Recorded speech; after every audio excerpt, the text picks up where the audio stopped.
पर इतनी सामर्थ्य नहीं है कि वो परिवार के सुखों का, परिवार के संबंधों का, सांसारिक ऐश्वर्य का त्याग कर सके। तो वहीं से पुकारे, हे वृंदावन धाम, मुझे श्यामा श्याम का दास्य रस चाहिए, मैं श्यामा श्याम की दासी बनना चाहता हूँ और मुझे श्रीधाम वृंदावन का अखंड वास चाहिए, सर्वस्व त्याग करके, कि पुनः वृंदावन धाम जाने पर हमें वापस न आना पड़े, ऐसी कृपा करो। जो बार बार ऐसा पुकारता रहता है तो श्रीधाम वृंदावन की असीम कृपा होती है और उस जीव को खींच लेता है वृंदावन धाम।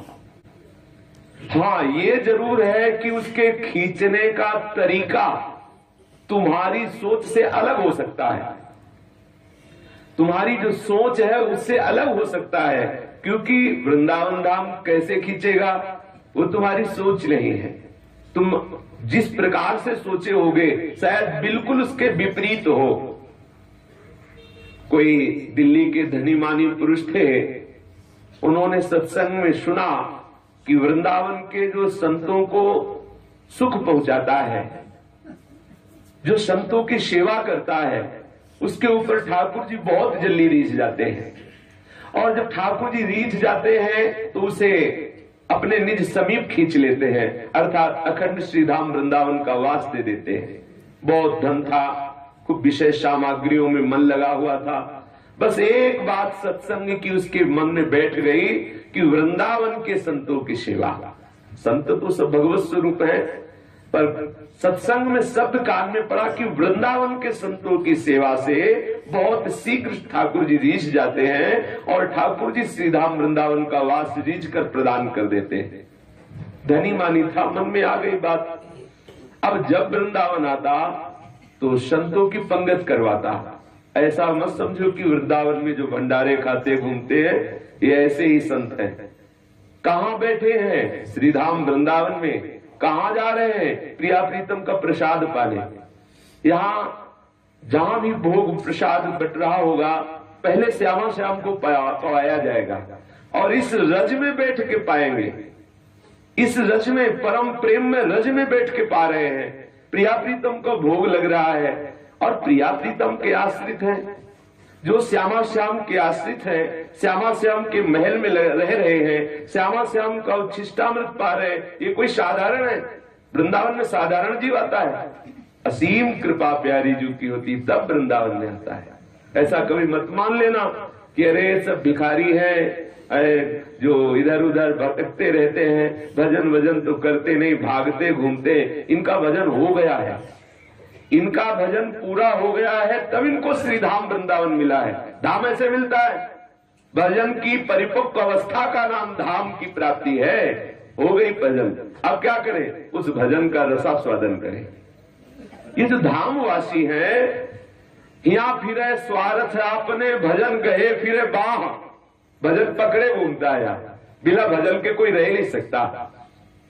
आंखें हैं तो देखेगा ना संतों को, देखेगा लताओं को, देखेगा श्री यमुना रस रानी को, देखेगा राधा वल्लभ जी को, राधा रमण जी को, बाके बिहारी। इससे बड़ा कोई भजन है? अरे 24 घंटे में एक बार सरकार के सामने जाके दंडवत कर लिया, आंख में आंख मिला रही, हो गया है तो बहुत उदार शिरोमणि है, अति उदार करुणा वरुणालय प्रभु है, साक्षात प्रभु विराजमान है। अगर श्रवण है तो आप जपो न जपो, चारों तरफ राधा नाम की गूंज हो रही वृंदावन में। यहाँ का एक एक कण, यहाँ का एक एक पत्ता सब प्रियाजू के यश से परिपूर्ण है। अगर शरीर में त्वचा है तो वायु स्पर्श करेगी। जो श्रीधाम वृंदावन की नित्य इस महिमा का श्रवण करते हैं, पीछे सुना होगा कि केवल वृंदावन की वायु का स्पर्श होने मात्र से समस्त पाप नष्ट हो जाते हैं। बोलो क्या भजन करें? अगर यहाँ कुछ भजन नहीं करता, वृंदावन में जो कबहू कछुक भजन नहीं होए, रज तो उड़ लागे तने पीवे जमुना तोए। यहाँ की महिमा कैसे, वाणी की सामर्थ्य नहीं कि यहाँ की महिमा का गान कर सके। यहाँ जो केवल वास कर रहे हैं उनको आप ऐसे वैसे मत समझ लेना। जो यहाँ लाइन में बैठे हुए राधे राधे बोल करके एक एक रुपया मांग रहे हैं, इनको आप साधारण मत समझ लेना। प्यारी जू की महल के भिखारी हैं, जहां अपने लोग सोच भी नहीं सकते आप फ्लैट में बैठे थे और ये हर समय परिक्रमा मार्ग में और ठाकुर जी की देहरी पे बैठे रहते हैं। गलबैया दे के निकलेंगे तो फ्लैट वाले को देखेंगे या देहरी के समीप जो बैठे उनको देखेंगे। इसलिए कभी दोष दृष्टि न करना कि वृंदावन के बाबा जी तो भिख मंगे हैं। नहीं नहीं, ये सबसे बड़े धनी हैं, क्योंकि ये राधावर्जु की डेहरी पर बैठने वाले हैं। ये राधावर्जु के महल के भिक्षुक जन हैं। इसकी याचना तो भगवान ब्रह्मा शिवादि करते हैं। तो वो दिल्ली के जो धनी मानी पुरुष थे, वो यहाँ के जब कभी आते तो संतों का भंडारा करते। अब क्या हुआ, उनकी संपत्ति बढ़ना शुरू हुई। एक फैक्ट्री से 2 फैक्ट्री, उत्साह बढ़ गया उनको कि ये जो बढ़ रहा है ये संत कृपा से बढ़ रहा है। अब उन्होंने 1 हफ्ते में आना प्रारंभ किया और 1 हफ्ते में संतों का भंडार, महीने में 4 बार। अब तो इतना आनंद बरसने लगा, हृदय आनंदित रहने लगा, सुख समृद्धि बढ़ने लगी। उनका जो एक पुत्र था वो भी बड़ा सुशील सज्जन और पढ़ने में बड़ा प्रवीण और व्यापार का भी हाथ बटाने लगा। अब उनके मन में उत्साह हुआ कि वृंदावन के संतों को एक बार अपने यहां लाया जाए।